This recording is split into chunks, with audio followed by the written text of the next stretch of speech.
filing taxes is the last thing that should happen.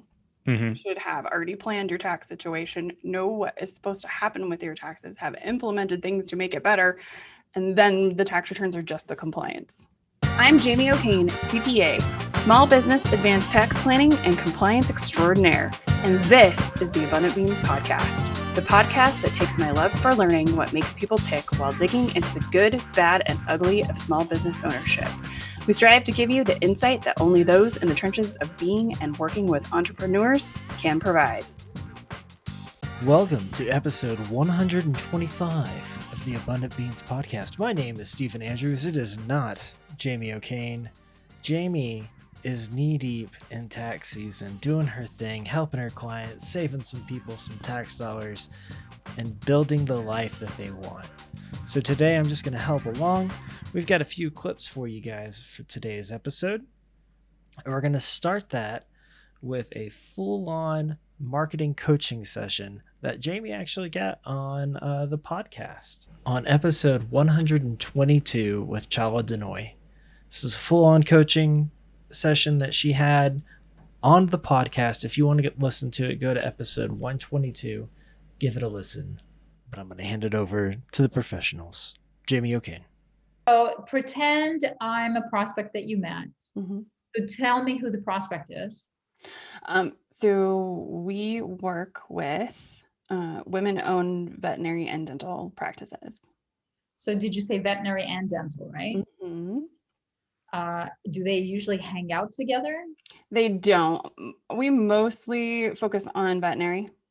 Okay, so let's stick with one at a time. Okay, let's do veterinary together, right? Okay. So you said female vets? Yeah, women-owned vet practices. Okay, shoot. So pretend that I'm one, mm-hmm. and that we're meeting at an industry function, and I say, what is it that you do, Jamie? We give women-owned veterinary practices the confidence that their tax and accounting processes are working for them and not against them. Okay, that's it? That's it. Okay. Do I have your permission to polish? Yeah, go ahead. So the first thing that I'm going to suggest is that it be pain-based, because 70% of humans purchase based on pain.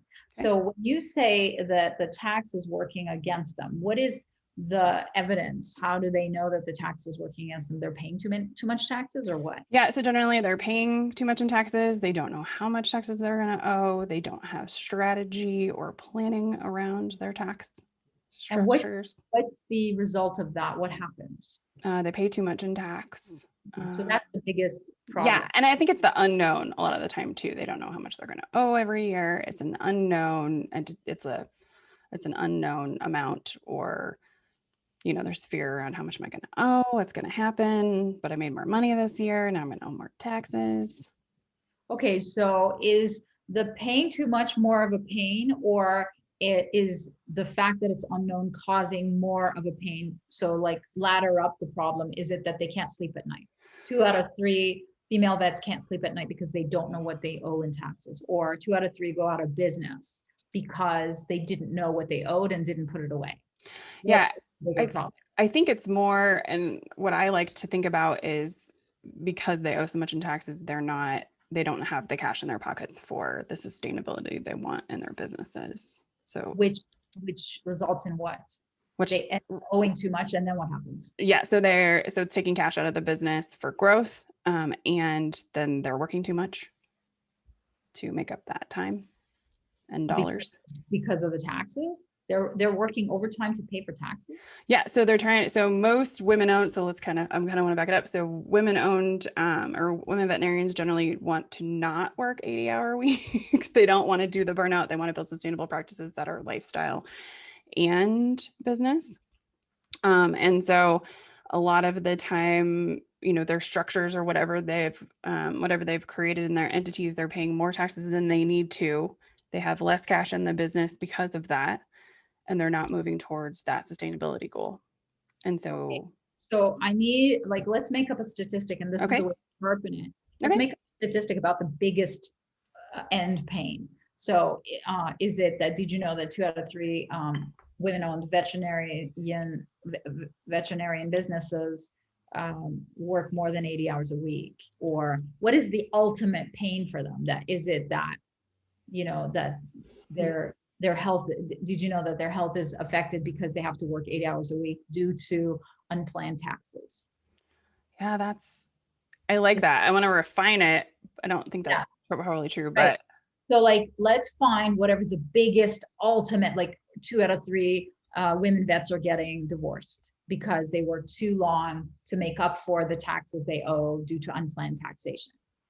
yeah, I okay. don't know. So to find, and in order to do that, of course, haha, you have to talk to them, Right. right? Mm-hmm. And I want my clients to always talk to people they don't work with. Yeah. Now.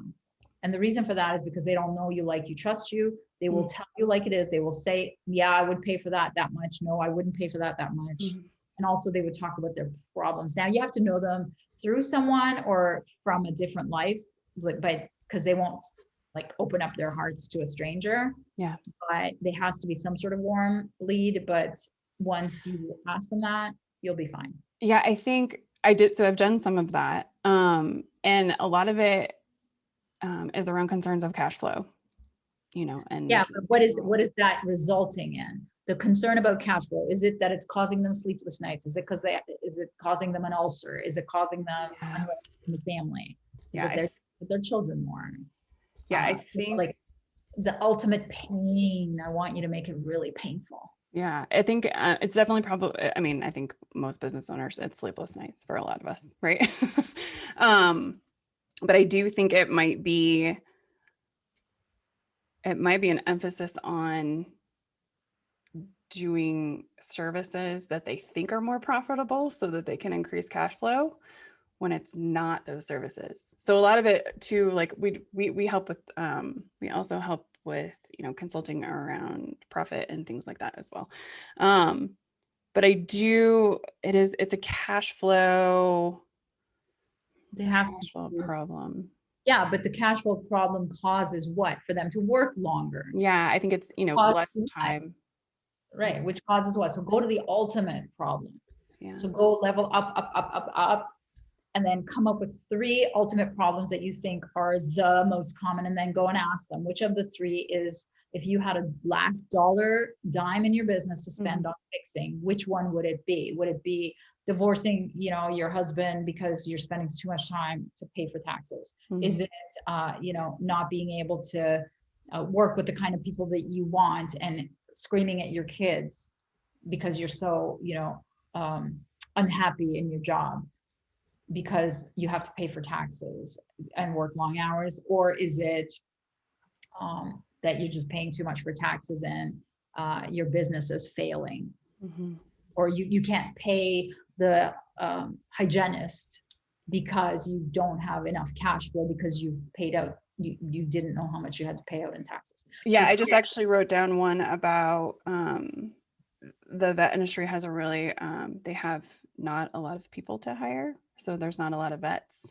There's not enough vets in the job pool. So it's hard for people to hire associates just to begin with. And then they're dealing with cash flow issues or, not understanding their ability to be competitive and hiring other associates. So then they have more time in the business. They can't hire an associate. They're dealing with probably more work than they should be at any time. So I think that's also so that all leads to burnout. This is one of the highest burnout. Yes, do that. Put a stat around burnout. Did you know that female vets burn out 10 times faster than male vets? Okay, I like that. Something like that. Or yeah, I'll find one. I'm sure there is burn out 10 times faster than accountants. I don't know. Or dentists or something. The accountants are all burned out at this point. They're like brain dead. No. But so, and then what you say then is, what we do is we make sure that you know what you're paying, when you're paying, so that you never have to burn out, so that you always have enough on hand to work less hours, hire more qualified staff, and pay your taxes on time, blah, blah, blah. So the formula for the perfect elevator pitch is the who, the problem, the what you do to solve, and the result. So as a result, you're sleeping like a baby every night or whatever. You have to, the result has to tie to the problem that was in the same elevator pitch. Makes sense? I like it. Mm-hmm. It's a little formula. Next up, we're going all the way back to episode 5 with Peter Brissette. He's going to talk with you real quick about what do you own and what do you rent as far as your marketing goes, and how should that inform your strategy. So actually that actually feeds into my final question, which is, what is the one marketing thing that every business owner should be doing, in your opinion? All right, the one marketing thing. So here's where I try to advise people when they're looking at, how do I decide how am I going to do my marketing? Where do I spend my money on my marketing? How do I make these decisions in time, right? And so what I think you should start with is the things that you own versus the things that you rent. Right. So those are two different marketing assets. Mm-hmm. So the things that you rent are things like Facebook and Instagram and all these social sites, right? Because yeah, should we be doing that? Sure, but that's rented space. Understand that you're using that under a terms of use. They could just wipe it out anytime. That could be destroyed at any moment. Mm-hmm. So the things that you actually own that belong to you are your website. Mm-hmm. You own that. So invest in that. Make that what it needs to be. The second thing you own is your email list. Right. You own that. That database is yours. So if you don't have something in place for building that and nurturing that and using that, that's where you can start. So start with what you own: website, email list, and really the third thing that you own is your brand. Mm-hmm. Who you are, what's the value that you bring to your customers and clients. Mm-hmm. So what can you do to build your value, to increase your value in the services that you provide to your clients? To be more unique. Yeah. How do you stand out Mm-hmm. from the competition and do that? So that's where you should start. Start with what you own. So website. Dial that stuff in. It's really basic. Yep. At this point. And then go, okay, now that I've got the assets that are most important, how can I add on that helps me build these and improve these? Awesome. Thank you, Peter. Thank you, Jamie. Thanks for being here. Awesome. High five. Woohoo. Next up, I might be being a little bit selfish here, but we're going to throw in a clip from my episode with Jamie when she interviewed me on episode 49, also going back just a little bit. And here we're talking about content and why you should be playing the long game versus the short game. It takes longer than 90 days. Oh, yeah. Like people are like, oh, well, I'll try this thing for 90 days. Okay, cool. Let me know how that goes. What have you ever done that you did for 90 days and then it was a gold mine? Or gave you what you wanted? You have to spend time on it and you have to work on it. No, it's just like weightlifting. Yeah. You can't just weightlift for like 30 days and be like, how come I don't have biceps? Yeah. How come I don't have biceps? Because you only bench 45 pounds still? Yeah. Or how come... Which is fine, but that's not how this works. Or how come I haven't lost 100 pounds? It's been 3 months. It takes time. And if you... Speaking of somebody who has lost a lot of weight rapidly, you'll spring back because you're doing it faster than your body can accommodate. Mm-hmm. Unless it's medically. Yeah. Dr. Angela Tran will be on the podcast in just a couple weeks. She will. That's such a good episode. That's how you do that.